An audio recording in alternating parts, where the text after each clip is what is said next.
Hello बच्चों, कैसे हो? होप करता हूँ एकदम बढ़िया होगे। मैं भी एकदम अच्छा हूँ। जैसा कि आप लोग देख पा रहे हो, सर्दियाँ आ गई हैं। ठीक है, तो फिर कपड़े अपने टाइट पहन के रहना, बीमार नहीं पड़ना है। और जैसा कि हम लोगों ने पिछले लेक्चर में क्या देखा था, स्पीड और वेलोसिटी देखा था। ठीक है, एवरेज स्पीड, अच्छे अच्छे टॉपिक्स वहाँ पे कवर किए थे। उन्हीं के क्वेश्चंस आज हम करने वाले हैं। आपने देख लिया होगा important questions of speed and velocity. ठीक है, चलो आओ देखते हैं फिर पहला क्वेश्चन। अगर पिछला लेक्चर नहीं देखे हो तो देख के आओ। अगर पिछला लेक्चर नहीं देखे हो तो देख के आओ, नहीं तो ये लेक्चर दिक्कत है, फिर समझ नहीं आएगा। तो क्वेश्चन नंबर पहला है, a car travels a car travels first half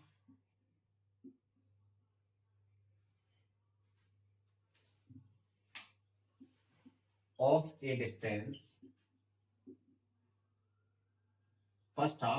distance with 40 kilometre per hour. ये जेई मेंस का सवाल है। ठीक है, और मुझे उम्मीद है आप लोग कर लोगे इसे। एक बार खुद से ट्राई करना। एंड सेकेंड हाफ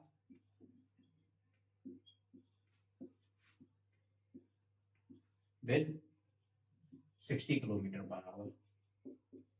ठीक, एवरेज स्पीड बताओ, फाइंड बी एवरेज। निकालो खुद से ट्राई करो एक बार इसे। कर लिया?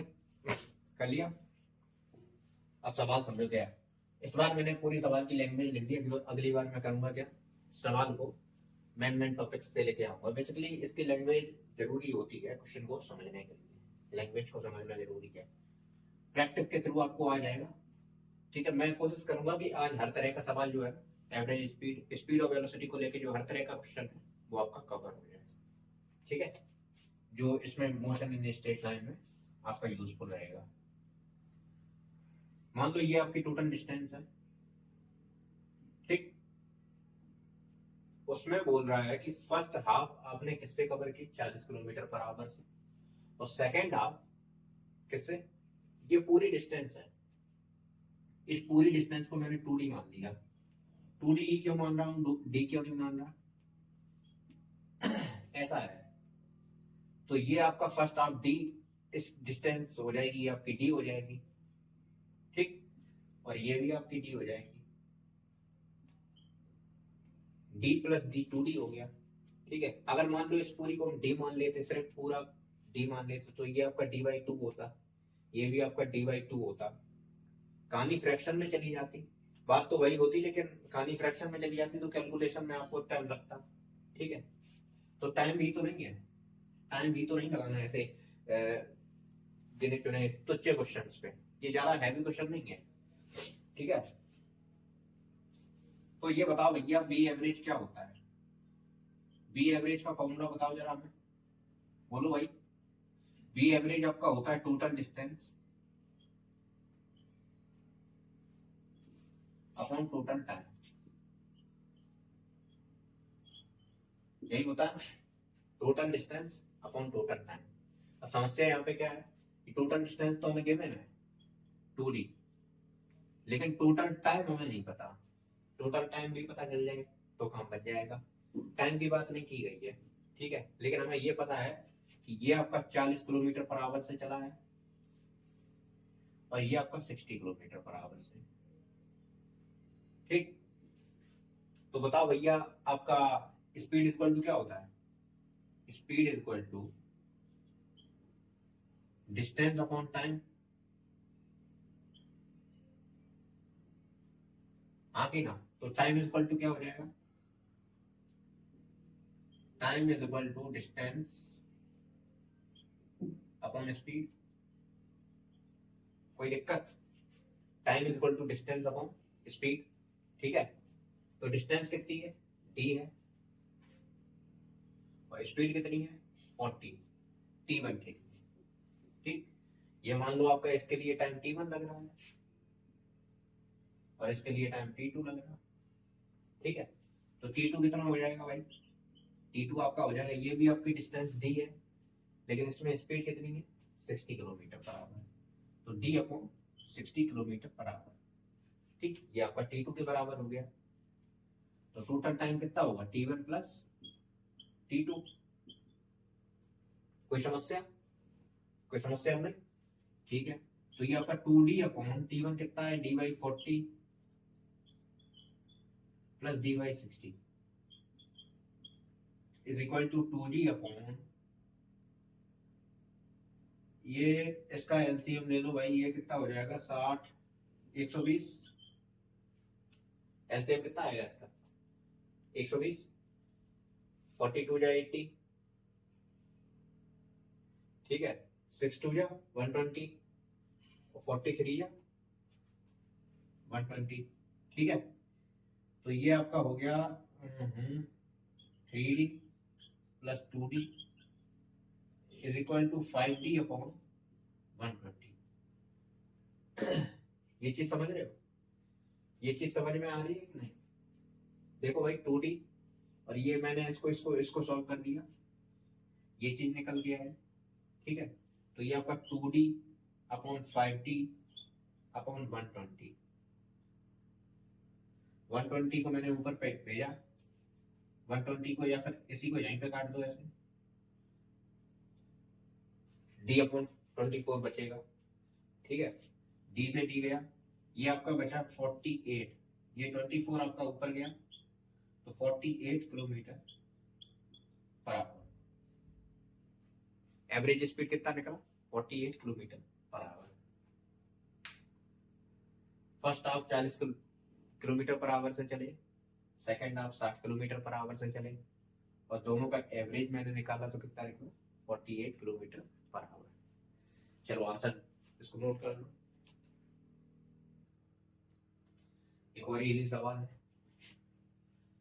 इजी कॉन्सेप्ट बिल्डिंग सवाल रहेंगे आपके जो है ना,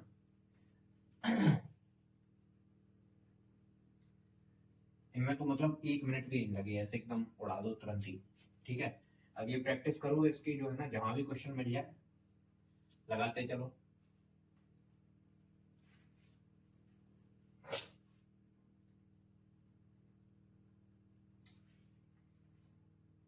ये सवाल कहता है, क्या कहता है ये सवाल, एक पार्टिकल है, ए पार्टिकल मूविंग, ए पार्टिकल मूविंग, कैसे मूव कर रहा है, v1 वेलोसिटी जो कि 5 मीटर पर सेकंड है, वो आपका चलता है t1 टाइम यानी कि 2 सेकंड तक के लिए, ठीक।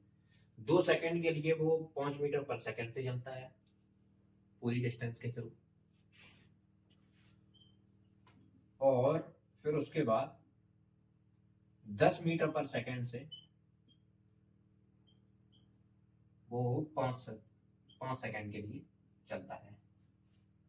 यानी कि एक रास्ता है हमारे पास,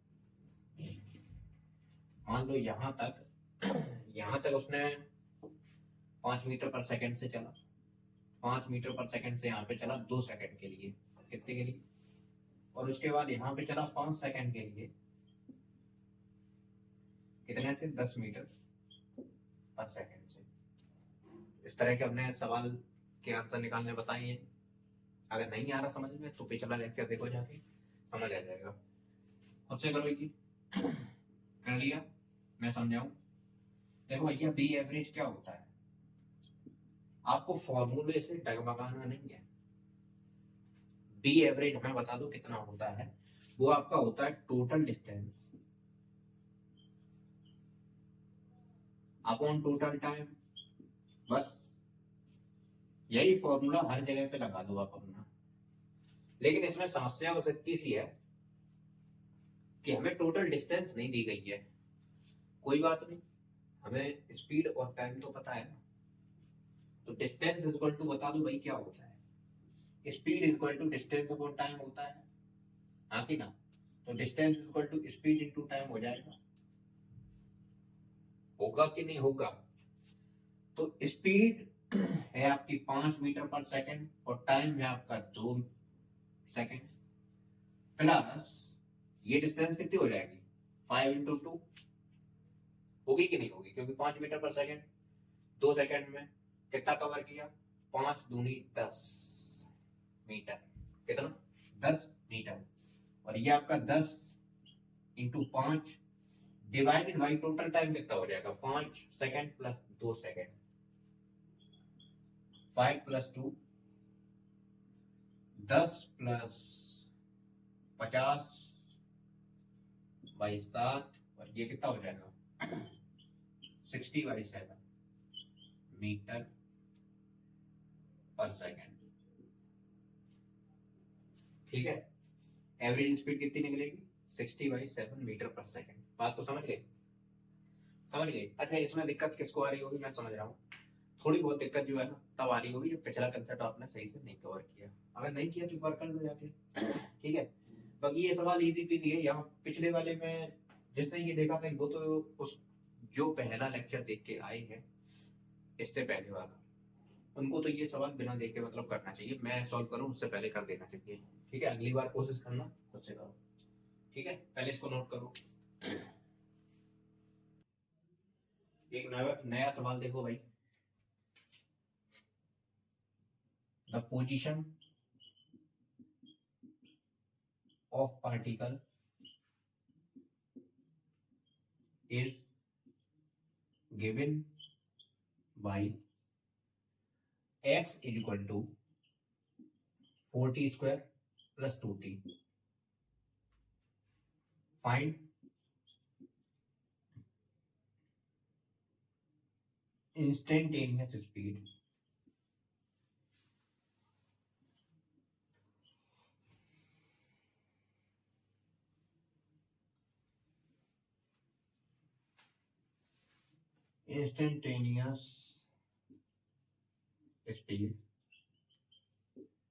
इंस्टेंटेनियस स्पीड पता करना है एट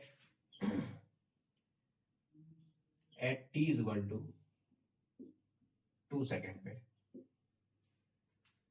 लगाओ दिमाग भाई, पता करो इसे। सबसे पहले तो ये समझो कि इस लाइन का मतलब क्या है। ये जो मैंने इक्वेशन लिख दी इसका मतलब क्या है। पार्टिकल बेसिकली, पार्टिकल की इक्वेशन दे दी गई है कि पार्टिकल टाइम के हिसाब से उसकी पोजीशन क्या है। जैसे मान लो कि x is equal to 4t square plus 2t है। इस बात को समझना जरूरी है, हालांकि इस सवाल के लिए समझना जरूरी नहीं है, लेकिन इस चीज को समझना इसलिए जरूरी है ताकि आपको ये समझ में आए कि ये बेसिकली ये जो लिखा हुआ है इस तरह के, ये है क्या चीज, क्या है।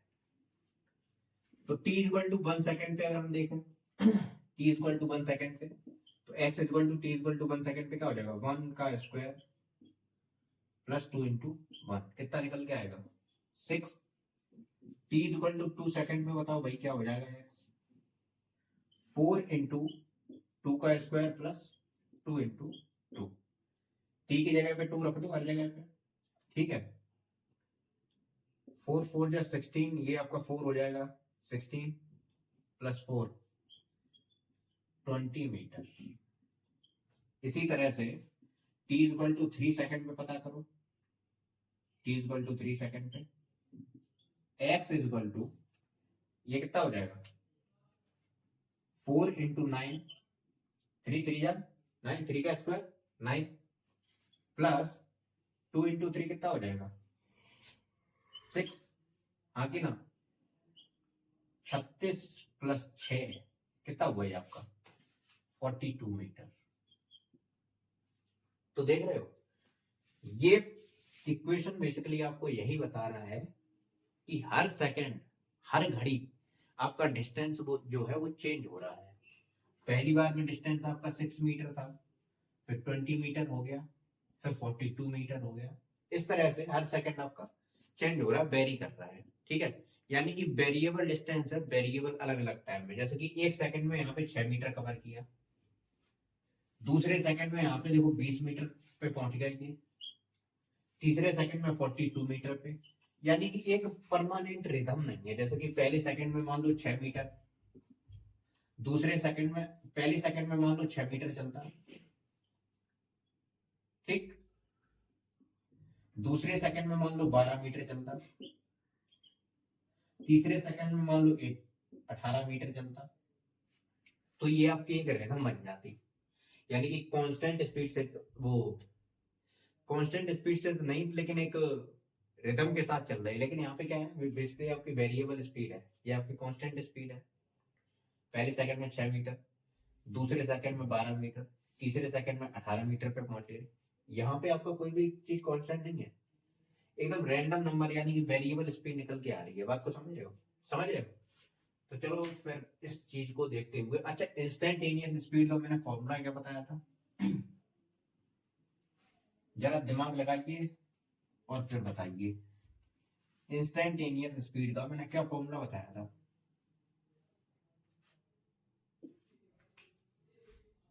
dp ओवर dt, ये तो एक्सीलरेशन का है। Velocity, instantaneous velocity v instantaneous is equal to, मैंने बताया था dx over dt, dx over dt। यहाँ पे आपको x दे रखा है, x इज इक्वल टू है आपका 4t स्क्वायर प्लस 2t। ठीक है, तो डिफरेंशिएट कर दो, डिफरेंशिएशन तो सीखा था ना। तो dx ओवर dt कितना हो जाएगा, x की जगह पे मैं यहाँ पे 4t स्क्वायर प्लस 2t रख दूं अपॉन dt। डिफरेंशिएशन बताओ भाई क्या होता था? जैसे कि मान लो t की पावर n है और हमें dx ओवर dt निकालना है, तो कैसे निकालते हैं? dx over dt n into T की पावर n माइनस वन, ऐसे ही तो करते थे।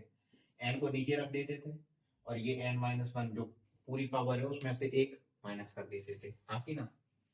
बोलो भाई, बोलो भाई। ठीक है, तो ये बताओ भाई कितना होगा? 4 टू जा 8 टी, ये नीचे आ जाएगा। ठीक है, ये नीचे आ जाएगा, पावर यहाँ पे एक बचेगी और प्लस 2। तो यहाँ पे आपका जो वेलोसिटी है v बराबर निकल के आया 8t प्लस 2, यानी कि वेलोसिटी आपका यहाँ पे क्या निकल के आया? वेरिएबल निकल के आया। ठीक है, अगर एक कांस्टेंट नंबर मिल जाता तो हम कह देते हाँ वेलोसिटी आपका कांस्टेंट है। ठीक है, तो वेरिएबल निकल के आया। अब यहाँ पे इन्होंने पूछा है कि t इक्वल टू 2 सेकंड पे बताओ मुझे। तो at t equal to 2 second पे कहानी क्या होगी, b हमने निकाला है कि भैया 8t प्लस 2। तो यहाँ पे t की जगह, ये t की जगह पे 2 रख दो, 8 इंटू 2 प्लस 2, 18 मीटर पर सेकेंड। दूसरे सेकंड पे आपका निकल के आया क्या? 18 मीटर पर सेकेंड इंस्टेंटेनियस स्पीड। मैं तीसरे सेकंड पे पूछूं तो इसमें 3 सेकंड रख दो, चौथे सेकंड पे पूछूं, इसीलिए यहाँ पे बेसिकली डिफरेंशिएशन का काम निकल के आता है। ठीक है, इंस्टेंटेनियस स्पीड का मतलब ये क्या होता है कि हमें उसी इंस्टेंट में बताओ। मैं 2.3 सेकंड पे पूछूं तो 2.3 यहाँ पे रख दो, आंसर निकल आएगा। ठीक है, चलो इसको नोट करो। ये आपके बेसिक बेसिक से क्वेश्चंस थे, इससे आगे हम लोग और ज्यादा क्वेश्चंस करेंगे। ये बेसिक था आपका, इसका मतलब ये नहीं है यहाँ पे आपके ये क्वेश्चंस खत्म हो गए। ये बिल्कुल बेसिक क्वेश्चन थे ताकि आगे का कंसेप्ट आपको समझ में आ जाए। मैं एक और इनके क्वेश्चंस पे वीडियो बना के डालूंगा, उसमें अच्छे एडवांस के क्वेश्चन उठा के डालूंगा। तो उससे पहले मैं उम्मीद करता हूँ कि ये आपको समझ में आ गया होगा। पढ़ाई करते रहो। Best of luck.